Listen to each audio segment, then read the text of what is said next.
ओम शांति पाल भाई। ओम शांति ईश्वर भाई। पाल भाई, हम आज की मूल्य रिवीजन कर रहे हैं जी। और आज खास बाबा ने हद का संन्यास और बेहद का संन्यास इसके ऊपर बाबा ने बोला है।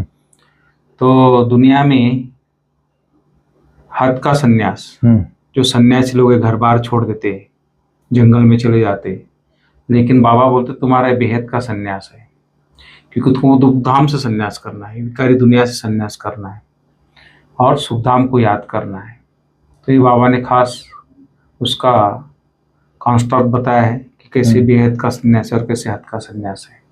तो बाबा तो तुमको बुद्धि से संन्यास करना है, परिवार में रहना है, सब कुछ करना है, लेकिन बुद्धि से ऊपर आम रहना है। तो इसके ऊपर बाबा ने मुरली चलाई आज। तो बाबा का असली निवास स्थान तुम्हारा तो शांति धाम है, सुख धाम है, तो वहां जाना है तुमको। तो बुद्धि अभी वहां लगनी चाहिए, यहाँ से हट जानी चाहिए। तो तभी हटेगी। बाबा का कम से कम 8 घंटा याद करना पड़ेगा, तभी सभी पाप तुम्हारे मुक्त होंगे। आत्मा तभी परमात्मा से कनेक्ट होगी, तभी सतो प्रदान बनेगी, तभी सतयुग में जाएगी। तो इसके ऊपर बाबा ने आज मुरली चलाई पाल भाई। तो आप थोड़ा डिटेल बताएंगे आज की मुरली के बारे में। ओम शांति ईश्वर भाई। ओम शांति। आज हम लोग 5 अक्टूबर 2024 की मुरली रिवीजन कर रहे हैं जी। आज बाबा ने एक तो संन्यास के बारे में बोला है जी, एक शांति के लिए बोला है बाबा ने जी, फिर बाबा ने आज याद के लिए बताया जी, फिर देह अभिमान से पाप होते हैं इसके लिए बाबा ने कहा जी। तो आज बाबा ने कहा, खास मीठे बच्चे, बाबा आया है तुमको, तुम बच्चों को दुख धाम का संन्यास कराने। यही है बेहद का संन्यास। समझ में आया? जी बिल्कुल।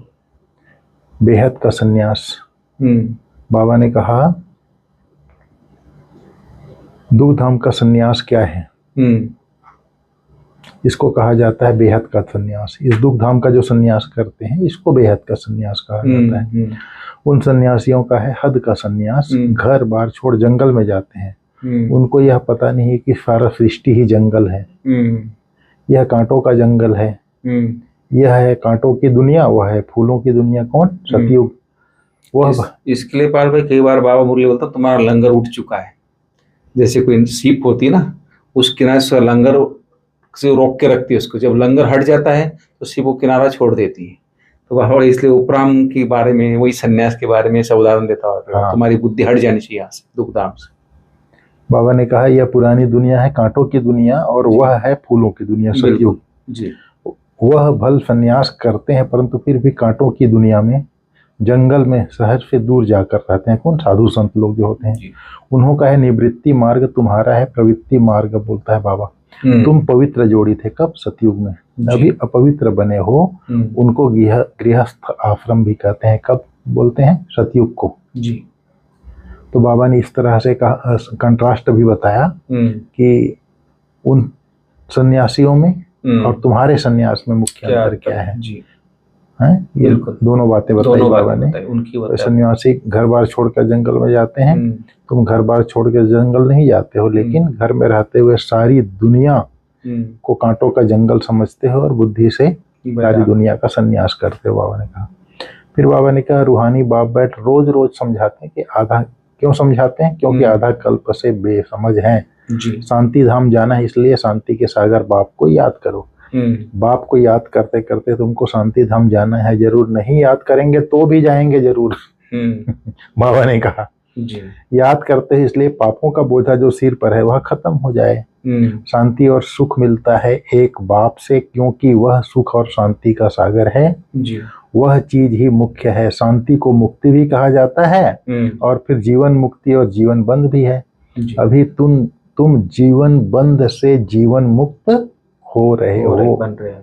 बाबा ने कहा तुम बच्चे शांति धाम घर को याद करो, क्योंकि घर भूला हुआ है। बाप आकर याद दिलाते हैं। बाप कहते हैं रूहानी बच्चे तुम घर नहीं जा सकते हो जब तक मुझे याद नहीं करेंगे। याद से ही तुम्हारे पाप भस्म हो जाएंगे। आत्मा जब पवित्र बन जाएगी तब अपने घर जाएगी। तुम बच्चे जानते हो यह अपवित्र दुनिया है, एक भी पवित्र मनुष्य नहीं है इस अपवित्र दुनिया में। पवित्र दुनिया को सतयुग, अपवित्र दुनिया को कलयुग कहा जाता है। राम राज्य और रावण राज्य भी कहा जाता है ना। रावण राज्य में अपवित्र दुनिया है और राम राज्य में पवित्र दुनिया है। अब ये सब बातें बेहद का बाप समझाते हैं, उनको ही सत्य कहा जाता है। सत्य बातें तुम संगम पर ही सुनते हो, फिर सतयुग में जाते हो। संगम पर जब सत्य बातें हम सुनते हैं तब सतयुग में जाते हैं। द्वापर से फिर रावण राज्य शुरू होता है। रावण अर्थात असुर ठहरा। असुर कभी सत्य बोल नहीं सकते, इसको कहा जाता है झूठी माया झूठी काया। आत्मा भी झूठी हो गई अर्थात एलाय चढ़ गई, और शरीर भी झूठा है, शरीर भी विकारों का बना हुआ है। बिल्कुल। फिर बाबा ने कहा जैसा सोना वैसा ही ज्योति। हाँ, सोना चांदी लोहा तांबा, अभी लोहे तांबे की खाद पड़ी है तो बाप की याद से निकलती है। पहले तुम आत्माएं शांति धाम में हो, फिर पहले पहले सतयुग में आते हो, जिसको गोल्डन एज कहा जाता है। तुम आत्माएं सच्चा सोना हो, योग बल से सारी खाद निकाल, बाकी सच्चा सोना बचता है। फिर बाबा ने कहा शांति धाम को गोल्डन एज नहीं कहा जाता। Golden age, silver age, copper age यहाँ इस दुनिया में होता है जी। शांति धाम में तो सिर्फ शांति है। जब आत्मा शरीर लेती है तब गोल्डन एज कहा जाता है, फिर सृष्टि ही गोल्डन एज बन जाती है। बाबा ने कहा पहले शांति धाम जाना, इसलिए बाप को याद करना है, तब ही तमो प्रधान से सतो प्रधान बन जाएंगे। आज बाबा ने टाइम बताया, उसमें तमो प्रधान से सतो प्रधान बनने में टाइम उतना ही लगता है जितना समय बाबा इस धरा पर आते हैं जी। फिर बाबा ने कहा बाबा कल्प वृक्ष का नॉलेज देते हैं, क्योंकि बाप कल्प वृक्ष का बीज रूप है, सत्य है, चैतन्य है, आनंद स्वरूप है। कल्प वृक्ष का सारा राज समझाते हैं। तुम जानते हो बाबा, तुम आत्मा हो, परंतु तुमको ज्ञान का सागर, सुख का सागर, शांति का सागर नहीं कहा जाता। यह महिमा सब है एक बाप की, जो तुमको ऐसा बनाते हैं। बाप सदैव के लिए है। बाप की यह महिमा सदैव के लिए है। वह महिमा एक बाप की है जो तुमको ऐसा बनाते हैं जी। बाबा ने कहा बाप वह सदैव पवित्र है और निराकार है, फिर वह थोड़े समय के लिए आते हैं पावन बनाने, सर्वव्यापी की बात नहीं। तुम जानते हो बाप सदैव वहां ही रहते हैं। कहाँ? परम धाम में जी। भक्ति मार्ग में सदैव उनको याद करते हैं। सतयुग में तो याद करने की दरकार नहीं रहती। बाबा ने कहा 5000 वर्ष बाद आता हूँ। बाप समझाते हैं मैं हर 5000 वर्ष के बाद आता हूँ। आधा कल्प है सुख, आधा कल्प है दुख। आधा कल्प के बाद ही रावण राज्य शुरू होता है। इसमें पहला नंबर मूल है देह अभिमान, उसके बाद ही और विकार आते हैं। अब बाप समझाते हैं अपने को आत्मा समझो, देही अभिमानी बनो। आत्मा को भी पहचान चाहिए। मनुष्य तो सिर्फ कहते हैं आत्मा वृत्ति के बीच में चमकता है जब सिर आधा। अभी तुम समझते हो वह है अकाल मूर्त। उस अकाल मूर्त आत्मा का यह शरीर तख्त है, आत्मा वृत्ति में ही बैठती है। अकाल मूर्त का यह तख्त है, चैतन्य अकाल तख्त है जी। वह अकाल तख्त नहीं, अमृतसर में अकाल तख्त बना है ना, वो अकाल तख्त नहीं बाबा बोलते यादगार है। हाँ, सतयुग में तुमको फर्स्ट क्लास तख्त मिलते हैं, उनको गोल्डन एजेड तख्त कहेंगे। फिर उस आत्मा को सिल्वर कॉपर आयरन एजेड तख्त मिलता है। फिर गोल्डन एजेड तख्त चाहिए तो जरूर पवित्र बनना पड़े जी। समझ में आया? जब सतयुग में थी तो गोल्डन तख्त थी, फिर जी। सिल्वर कॉपर आयरन हुआ, फिर गोल्डन चाहिए। उसके लिए पावन जरूर बनना पड़े। उसके लिए बाप कहते हैं माँ में कम याद करो तो तुम्हारी खाद निकल जाएगी, फिर गोल्डन बन जाएंगे। बाबा ने कहा यह ब्राह्मण कुल का तख्त है, पुरुषोत्तम संगम युग का तख्त है।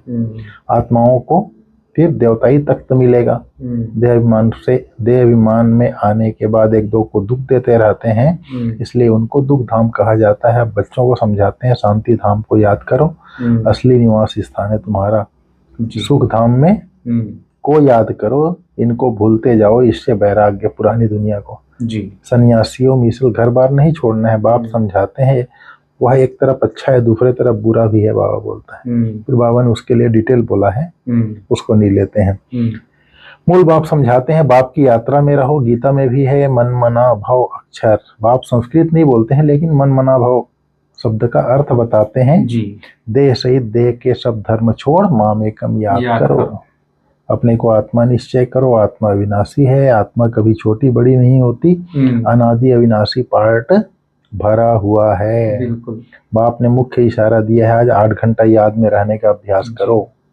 गृहस्थ व्यवहार में रहते माँ में कम याद करो, 8 घंटा याद में रहने का अभ्यास करो। याद करते करते आखिरी पवित्र बन बाप के पास चले जाएंगे तो स्कॉलरशिप भी मिलेगी। बिल्कुल। पाप अगर रह जाएंगे तो फिर जन्म लेना पड़ेगा, सजाएं खाते हैं, फिर पद भी कम हो पड़ता है। बाबा कहता है, बाबा ने कहा तुम हो ईश्वरीय संप्रदाय जो ईश्वर की राय पर चलते हो।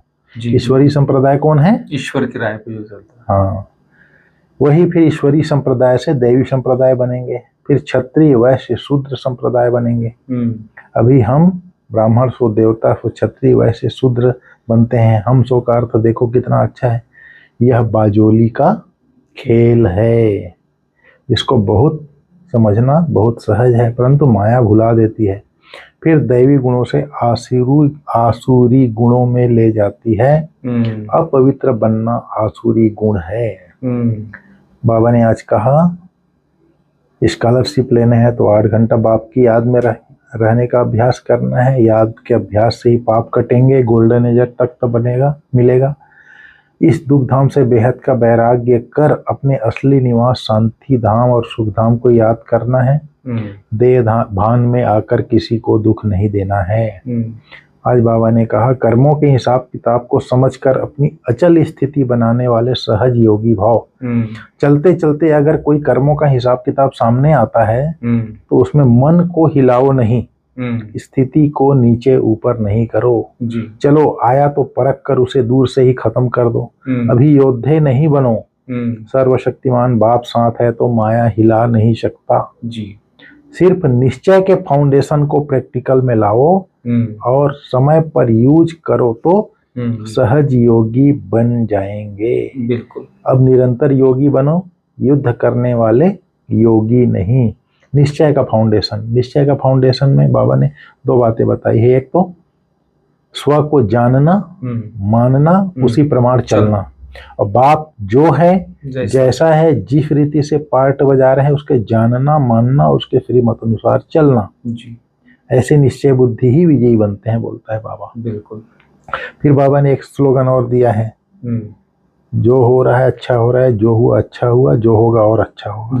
निश्चय का फाउंडेशन जिसका मजबूत है ये स्मृति में रहेगा तो उससे कभी भी हिलेंगे नहीं, एक रस रहेंगे, अचल अडोल स्थिति रहेगी। आज बाबा ने स्लोगन बोला है, डबल लाइट रहना है तो अपनी सर्व जिम्मेवारियों का बोझ बाप हवाले कर दो। डबल लाइट का अर्थ ये सब कुछ बाप हवाले करना। ये तन भी तेरा, तन भी बाबा ने सेवा अर्थ दिया है। बिल्कुल। बाबा ने बाप बच्चों को कहते हैं आपका वायदा है तन मन धन सब कुछ तेरा, तो बाकी क्या रहा? फिर तो हल्के ही हो गए। इसीलिए आज बाबा ने बोला है डबल लाइट रहना है तो अपनी सर्व जिम्मेवारियों का बोझ बाप हवाले कर दो। ओम शांति, ओम शांति।